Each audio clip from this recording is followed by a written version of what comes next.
Okay, everyone, I am back. Uh, I assume this is officially over, despite them talking about their mobile game Galaxy of Heroes still. If it's not, sorry, EA, I don't actually care about your awful mobile game. Um, Moving on. So, we got 8 games. I was correct in 7 of the 8. The one incorrect thing I said was that there would be Visceral's Star Wars game, and surprisingly, there was not. We get Galaxy of Heroes instead. And the 8th game, I guess, the 8th official game was Battlefield 1 and its DLC. Speaking of which, wow, what an awful way to open a show. You're going to open your show with DLC to a game you already released. That's when you know your lineup is slim. Very, very slim. Um, but yeah, so slow opening, seeing a bunch of new Battlefield maps and modes. Yay. I That was not an exciting opening. I doubt even for Battlefield players. I think a lot of that stuff was obvious or assumed, and it didn't need a place at a press conference, certainly. But yeah, that was bad. They then moved on to talk about Madden and FIFA, which both are featuring story modes this year. Uh, and they look fine. They look like Madden and FIFA, as expected. They made this claim. I don't remember which executive it was who said this, but he said it was the most innovative title. I believe they were referring to Madden at the time, in years, he said, and I'm like, well, okay, this is still going to be Madden, but it has a story mode now. I don't know if that's super innovative. So, man, like, intro of this show, just absolutely dull and boring. So, moving past your opening 3 titles, we then finally moved on to some actual real new games.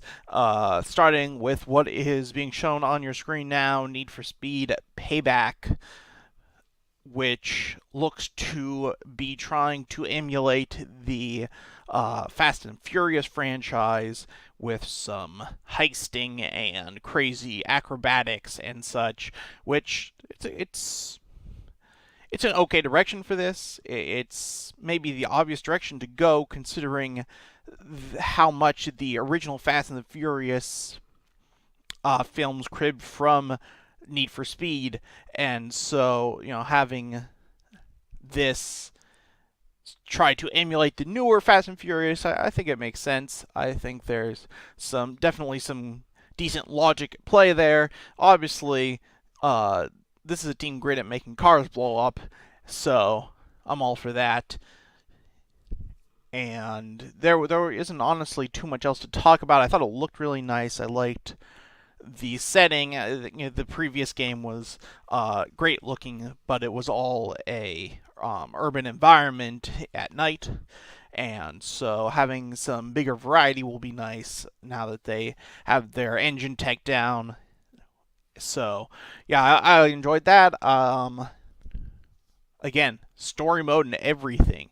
In this one, it actually most reminded me of Need for Speed The Run, which was game made, I believe, in between Hot Pursuit and Most Wanted, that had a story mode was, and you were racing across the country, and it had a wide variety of environments similar to what they were talking about here, and some action set piece modes.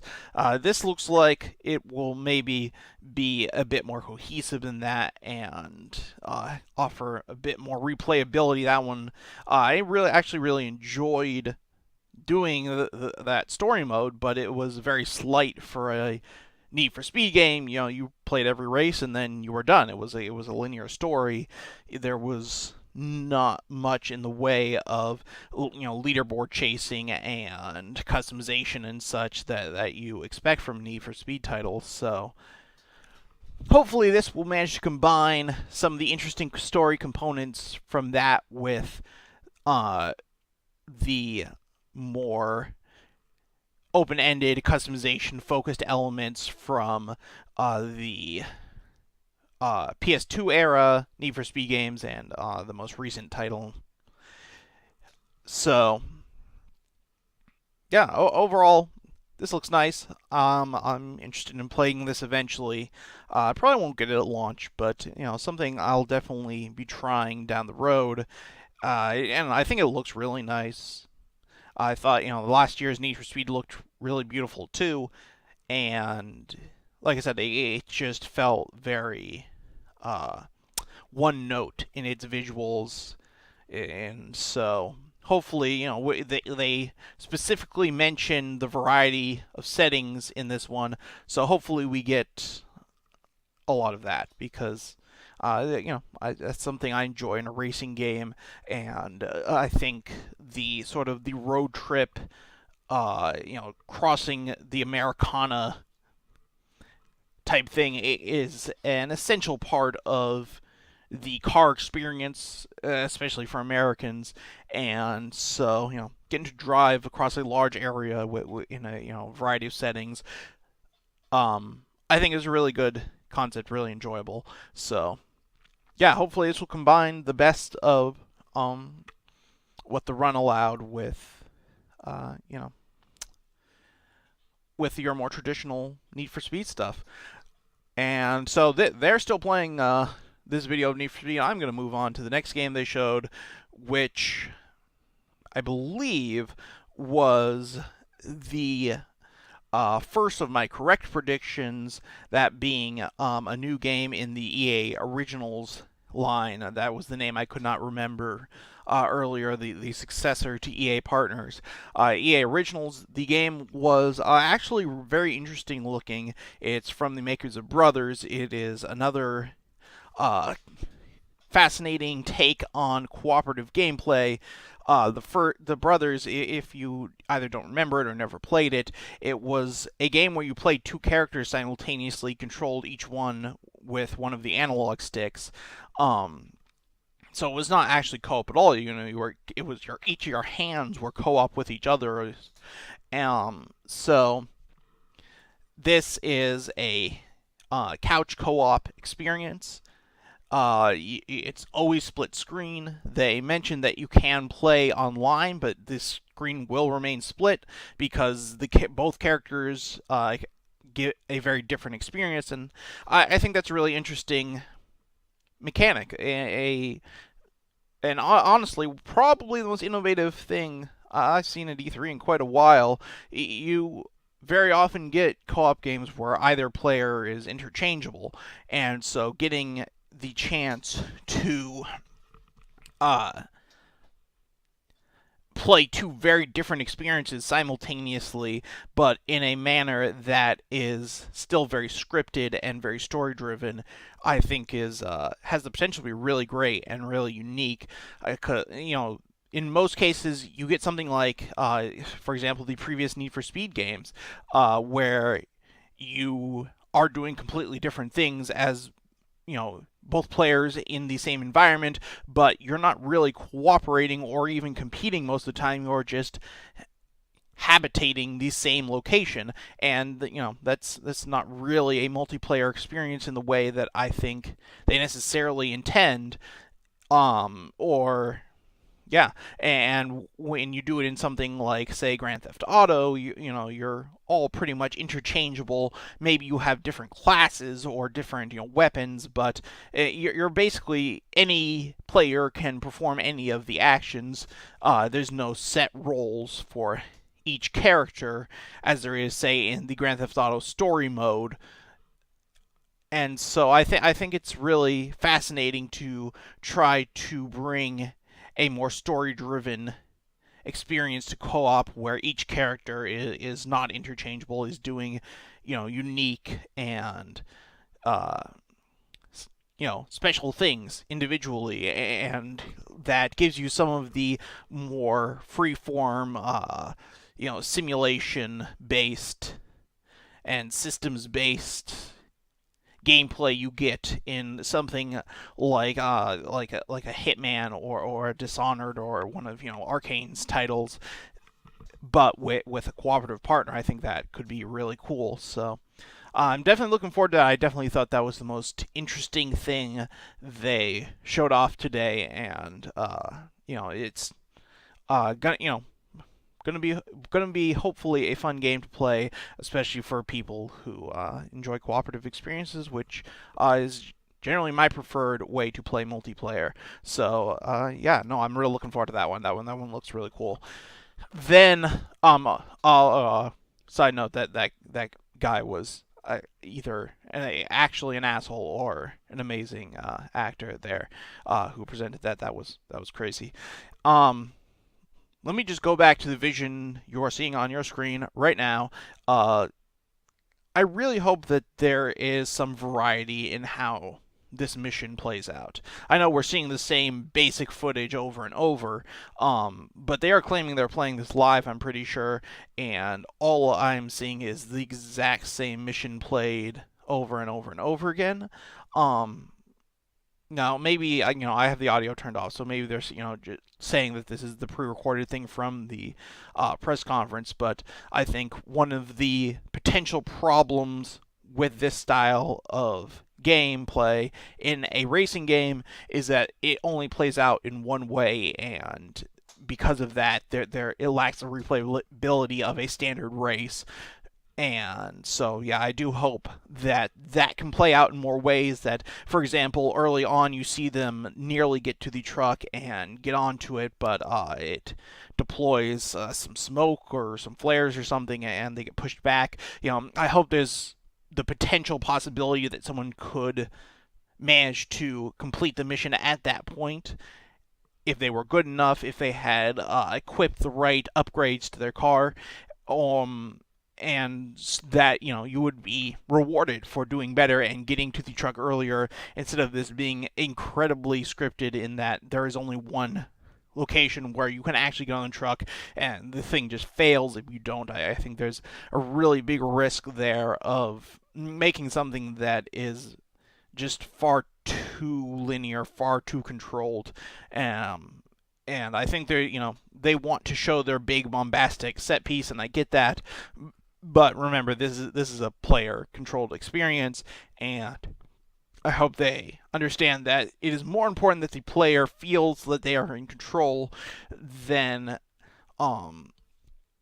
delivering the exact line-by-line script that the designer wants. So yeah, that's my one big worry with Need for Speed. Moving on. After we saw the new game from the creator of Brothers, it was called A Way Out, I believe. And it starred two prison inmates trying to escape prison. So that was where the title came from. And after that, they showed off BioWare's new IP. I also was correct in that prediction. It does look to be a post-apocalyptic open world action RPG. As I said, I thought the most likely scenario was some sort of sub genre of sci-fi. Post-apocalyptic is very in right now, very popular. So, cyberpunk is as well. But I think there's a risk, and I think they felt that too, of being too similar to what CD Projekt is working on with their Cyberpunk game. So I think Post-Apocalypse is a nice choice. I maybe would have preferred Steampunk if we're talking sci-fi subgenres, but Post-Apocalypse can provide some very interesting stories, obviously, and allow for some very interesting mechanics, as we saw in Horizon earlier this year. So it definitely met my expectations there. Obviously, not enough shown to really either exceed them or disappoint yet, but definitely piqued my interest, and I'm interested to see what we see at Microsoft's show tomorrow, which uh, hopefully is good. Beyond that, let's see. I think next they went into NBA Live. They are using a right stick based dribbling system, it seemed. It was not made super clear exactly what it was, but that is what it seemed to me, that using the right stick you could choose basically the hand you are dribbling the ball in and use that to make your way around the defending players, which it's an interesting idea and concept. It remains to be seen if that will actually be something that works in execution. It's a difficult thing. Like, I think there will be your hardcore players who really want the complete control experience, who will find that really enjoyable. I think for the more casual player, that might be a bit much. I don't know. I think it's going to be a bit divisive. But I have a feeling that hardcore basketball fans will find it interesting, and at the very least, it separates it from 2K's option, which has been mopping the floor in recent years, and so doing something very different, I think, is what they needed to do. You cannot beat a 2K at their own game right now. They're simply at the top of a traditional basketball experience, and so doing something very different is a worthwhile direction to go, I think, for them. Beyond that, they again, there's a story mode in this one as well, but I do think that was the most innovative sports title they showed, and also a correct prediction of mine of there being one other sports game there beyond FIFA and Madden, and I believe we are seeing, I think this was the NBA, no, this was Madden, this was the Madden story mode we are seeing footage from right now, and I believe that was it outside of Battlefront 2, which looked like more of everything. It had almost everything that I believe fans wanted. You get class-based combat. You get to play in all three eras. You get a story mode. You get couch co-op. Yeah, it sounded like a much more fully featured package, much deeper progression system. The heroes and vehicles and such are no longer icons, but are rewards for doing well in the match.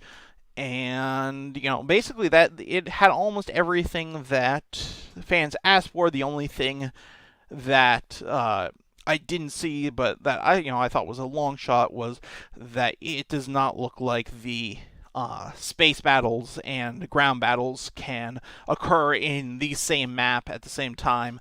But that's something they can do for Battlefront 3, and that is a very, very difficult technical hurdle to overcome if they want to try that. So not a huge loss, but definitely something that I think they should look at doing. Maybe it will take till next generation to get the technology there to make that happen. But yeah, that's the one disappointing thing they didn't show. They didn't show any sort of they didn't show off the metagame, if there is one, but that could be something they are holding off on showing. That's not necessarily something you need to see at an actual press conference. So that could still be coming. They showed a full match. They claimed it was being played live. I'm not entirely sure if that was true. If it was, they got very lucky, because they wanted to show off all three stages of this combat encounter, which was a clones versus droid army era, Clone Wars era battle occurring on Naboo. it looked really nice. You got to see all of the different heroes. You got to see the vehicles. You got to see all the new classes, and it looked good. It looked like it added a lot of what the fans had been asking for, and so that's good. That's good that they took that feedback. It looks like they got a lot of popular YouTube players there and popular competitive players in the development studio try to get some early feedback and make sure they're going the right direction. And that's all that is good. That's a solid way to go about developing, getting fan input very early on in the process. So yeah, I liked everything that I saw about that.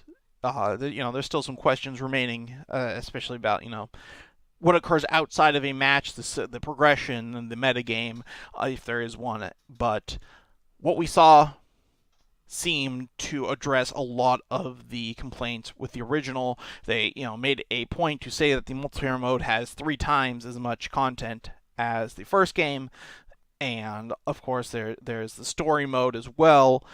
Uh, so overall, a really cool, awesome awesome demonstration, and it went really well for them. Like I said, I don't know how scripted that was or how off the cuff that was, but if that was a live match being played that they really were commenting on, they got lucky and it went well for them. So, good presentation of Battlefront 2. Nothing, mind blowing, but it ticked all the boxes that fans wanted, I think. So, definitely positive on that. And that was pretty much it. As far as stuff we didn't see that I maybe expected, as I said, Visceral's Star Wars game did not show up, nor did the Motive developed title or the Respawn developed title. There were no other Star Wars games shown, just Battlefront 2, which I think makes sense. It focus on the game coming out this year, give them something to show next year, or possibly they could show more at Gamescom or even at TGS or something later in the year. So that was not a huge deal. Uh-oh.